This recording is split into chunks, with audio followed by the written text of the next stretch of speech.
मामले में क्या क्या हुआ है?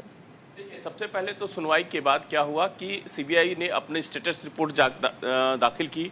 उसके बाद पश्चिम बंगाल सरकार की ओर से कपिल सिब्बल ने 2 रिपोर्ट दाखिल की।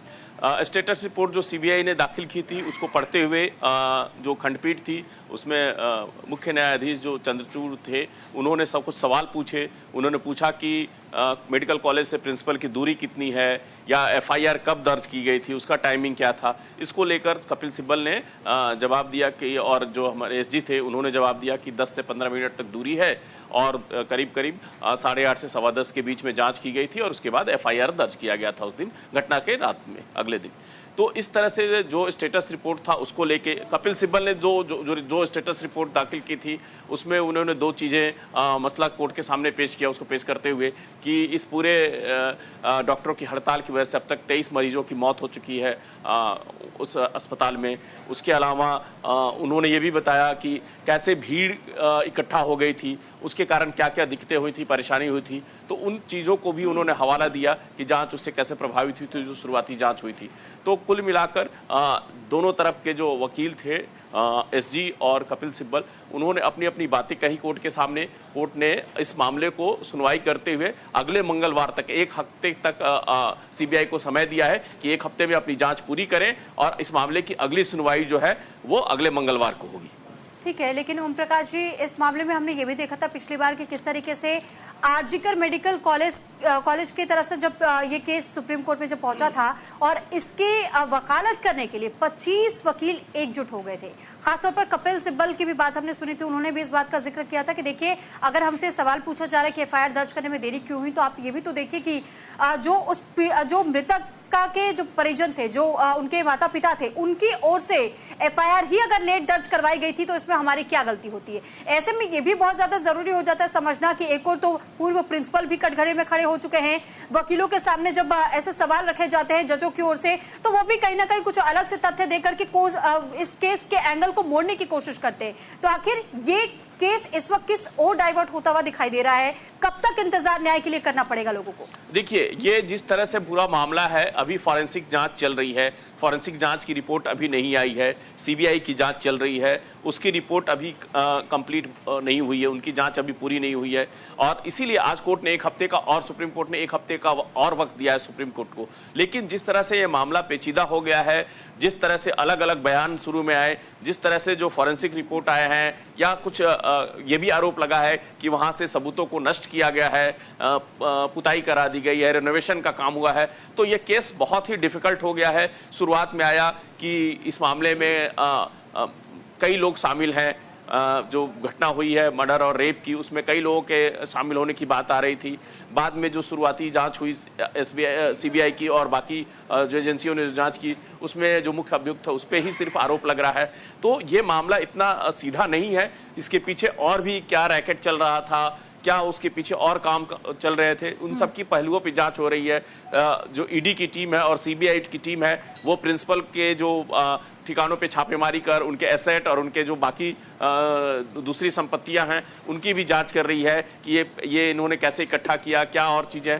तो मामला सिर्फ जांच जो है वो सिर्फ रेप और मर्डर तक सीमित नहीं रह गया है, इसमें कई और पहलू भी जुड़ गए हैं। लेकिन सबसे जो गंभीर बात यह है कि पश्चिम बंगाल सरकार ने जिस तरह से इस पूरे घटनाक्रम को जो लेकर रुख अपनाया है, वो लोगों को उससे लोग कन्विंस नहीं हो पा रहे हैं। अपराजिता बिल पास हो गया, उसको गवर्नर राष्ट्रपति के पास मंजूरी के लिए भेज दिया, या फिर जो वहां पे चीजें हो रही हैं उनको लेकर लोगों का जो गुस्सा है वो शांत नहीं हुआ है।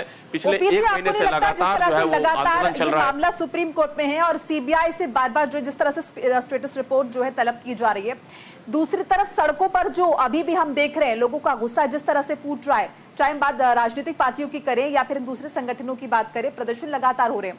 तो कहीं ना कहीं क्या हम ये उम्मीद कर सकते हैं कि ये चौतरफा दबाव जो है ये कहीं ना कहीं इस केस में कुछ मदद कर रहा है और शायद नतीजा आने में कुछ इससे मदद मिले और नतीजा जल्द आए?